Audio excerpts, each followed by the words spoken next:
Imagine a civilization so advanced, so powerful, that even its destruction couldn't erase its memory.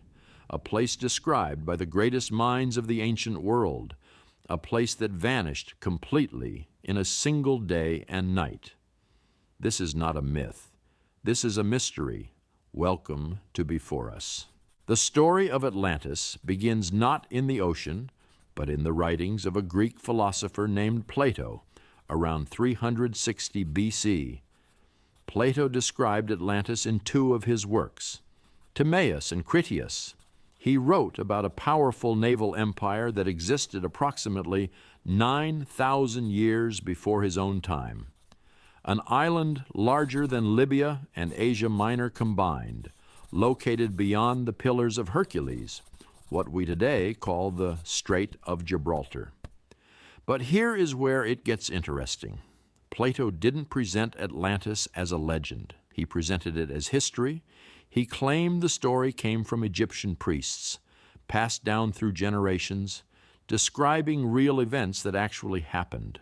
So the question is, was Plato simply creating a philosophical story, or was he recording something real? According to Plato, Atlantis was extraordinary. The city was built in a series of concentric rings, alternating between land and water. At the center stood a magnificent temple dedicated to Poseidon, the god of the sea. The walls were covered in precious metals, gold, silver, and a mysterious metal called orichalcum, described as second only to gold in value. The Atlanteans were not just wealthy, they were technologically advanced.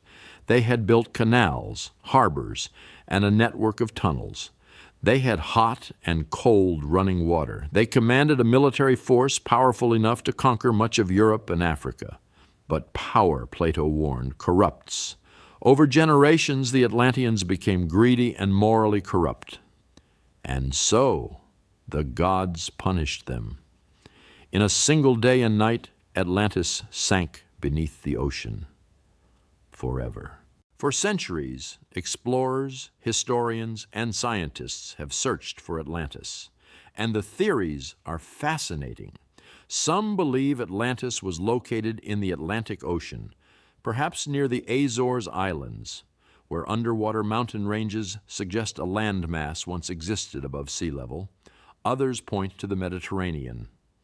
In 1960, archaeologists discovered the ruins of an ancient Minoan city on the island of Santorini, a civilization that was catastrophically destroyed by a massive volcanic eruption around 1600 BC.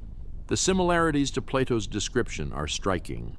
There are those who look toward Antarctica, claiming that before the last ice age, the continent was ice-free and home to an advanced civilization. And some researchers have turned their attention to the waters off the coast of Cuba, where sonar equipment has detected what appears to be a submerged city, with structures resembling pyramids and roads, sitting nearly 700 meters below the surface. None of these theories have been proven, but none have been completely disproven either. Most mainstream scientists and historians believe Atlantis was fictional, a philosophical allegory created by Plato to explore ideas about hubris, power, and the consequences of moral corruption. And there is evidence supporting this view. No ancient source before Plato ever mentions Atlantis, not Homer, not Herodotus, not a single Egyptian text. But here is what makes the mystery deeper. Plato was not known for inventing stories and presenting them as historical fact. His other works are clearly labeled as allegory or dialogue. Atlantis is presented differently, with specific dates, specific locations, specific details. Why would one of history's greatest philosophers risk his credibility on a fictional island? Perhaps the most compelling argument for Atlantis is not found in Plato's writing, but in the patterns of ancient civilizations themselves. Around the world, separated by thousands of miles and thousands of years, ancient cultures share remarkably similar stories.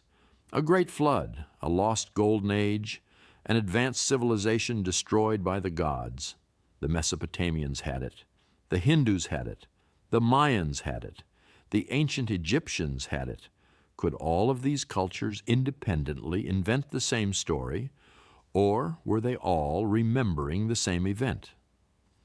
Modern geology confirms that approximately 12,000 years ago, at the end of the last ice age, sea levels rose dramatically.